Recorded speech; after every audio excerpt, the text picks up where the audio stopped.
बिस्मिल्लाहिर्रहमानिर्रहीम। अस्सलाम वालेकुम student, this is Naeem Shahzad Malik. आज हमारे पास जो टॉपिक है वो है स्ट्रक्चर ऑफ नेफ्रॉन। नेफ्रॉन क्या चीज है? नेफ्रॉन जो है मेरे बच्चे फंक्शनल यूनिट ऑफ किडनी है। जैसे हम कहते हैं जी लाइफ का जो फंक्शनल यूनिट है वो है सेल, इसी तरह किडनी की बात करें तो जो फंक्शनल यूनिट होता है वो नेफ्रॉन है। अब क्योंकि पेयर ऑफ किडनीज मौजूद होती हैं एब्डोमिनल के अंदर, अब 1 million nephron in each kidney, ये आपका एमसीक्यूज है कि जी हर किडनी में 1 मिलियन नेफ्रॉन मौजूद होती हैं। अब होता यह है नेफ्रॉन के दो मेन पार्ट्स होते हैं, एक है रेनल कर्पस्कल, दूसरा है रेनल ट्यूब्यूल। रेनल कर्पस्कल के मजीद दो पार्ट्स हो जाते हैं। पहला पार्ट होता है ग्लोमेरुलस। ग्लोमेरुलस मेरे बच्चे क्या चीज है? Glomerulus is network of capillaries. ये नेटवर्क होता है कैपिलरीज का।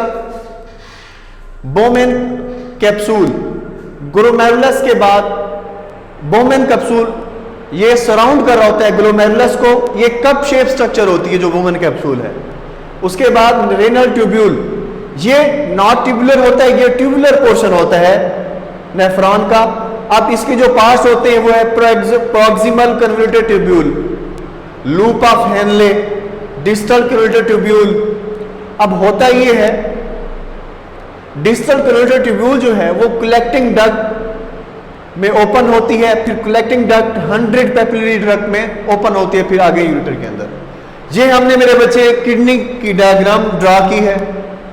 हमने आपको एक दिखाया है रेनल पिरामिड जिसके अंदर नेफ्रॉन मौजूद होती हैं। अब इनका फंक्शन क्या है? ब्लड को फिल्टर करना। रेनल पिरामिड को हमने बड़ा करके दिखाया। ये हमने स्ट्रक्चर ऑफ नेफ्रॉन को ड्रा किया हुआ है। स्ट्रक्चर ऑफ नेफ्रॉन, इसमें सबसे जो पहला पोर्शन मैंने क्या कहा था आपसे, रेनल कर्पस्कल है जो कि दो पोर्शन में उसमें होता है, एक है ग्लोमेरुलस, दूसरा Bowman capsule. Glomerulus network of capillaries, Bowman capsule cup shape structure होती है। अब होता ये है फंक्शन में आगे मैं बताऊंगा कि किस तरह ब्लड आता है, किस तरह। बोमेन कैप्सूल आगे ओपन होता है प्रॉक्सिमल कन्वोल्यूटेड ट्यूब्यूल में, ये होता हुआ डिसेंडिंग और असेंडिंग लिम्ब में। इसको दोनों का कहते हैं लूप ऑफ हेनले। डिसेंडिंग और असेंडिंग लिम्ब दोनों पार्ट्स को क्या कहते हैं? Loop of Henle. यहां से जो मटेरियल होता है एंड में जाता है डिस्टल कन्वोल्यूटेड ट्यूब्यूल में, ये लास्ट पोर्शन होता है।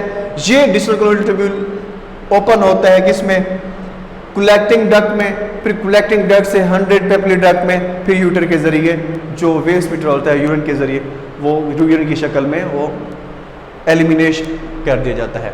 अब बात करते हैं फंक्शन ऑफ किडनी कि किडनी का फंक्शन क्या है।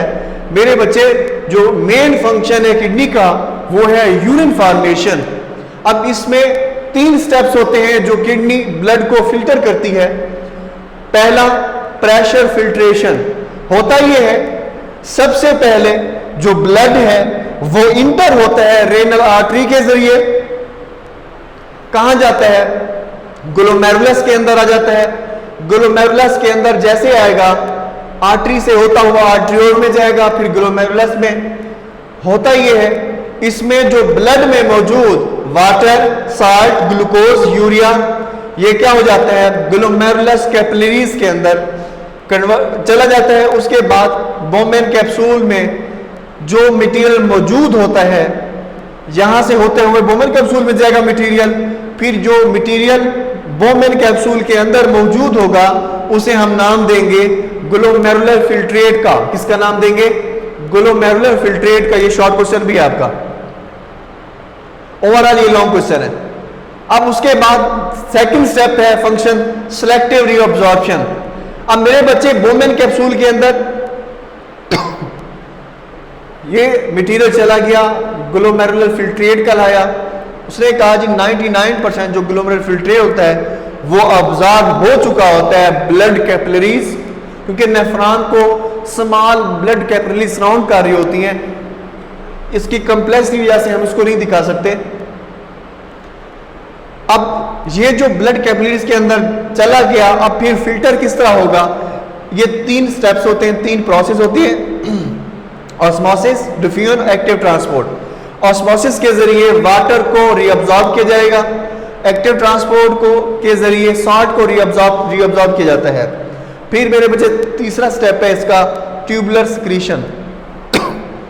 डिफरेंट आयन, क्रेटाइन, यूरिया, ETC ये बैलेंस करते हैं ब्लड को। अब जो ब्लड की जो pH है वो 7.35 है, 7.35 से लेके 7.45 तक होती है। ये नॉर्मल pH ब्लड pH है, ये MCQs भी है आपका। उसके बाद उसने कहा जो फिल्ट्रेट है वो जो प्रेजेंट होता है रेनल ट्यूब्यूल के अंदर, उसको हम नाम देते हैं यूरिन का। अब जो यूरिन है ये शॉर्ट क्वेश्चन है आपका, define urine, what is urine. तो आपने यहां से यहां तक बता देना है कि जी ट्यूबुलर सिक्रीशन के अंदर जो डिफरेंट आइंस, क्रेटाइन, यूरिया होती है जो ब्लड को बैलेंस रखते हैं। जो ब्लड की pH 7.5 है, 7.35 से 7.45, इसमें जो फिल्ट्रेट मौजूद होता है रेनल ट्यूब्यूल के अंदर, उसको हम नाम देते हैं यूरिन का नाम देते हैं। तो मेरे बच्चे हमने ये बात की ब्लड फिल्टर किस तरह होता है, इस तरह यहाँ से मिडिल होते हुए यहाँ तक प्रॉक्सिमल ट्यूब्यूल और डिस्टल कैरोटिड ट्यूब्यूल, इनमें जो है रीअब्जॉर्प्शन होती है वाटर की भी, साल्ट की भी और ग्लूकोज की भी। और ये जो है ये नॉन ट्यूब्यूलर होते हैं, रेनल करपस्कल की बात कर रहा हूँ एंड सो ऑन। उम्मीद है आपको ये लेक्चर समझ आ गया होगा। इसमें कोई इशू हो तो आप जावा स्कूल के ऑफिशियल नंबर पर रब्ता कर सकते हैं। Thank you.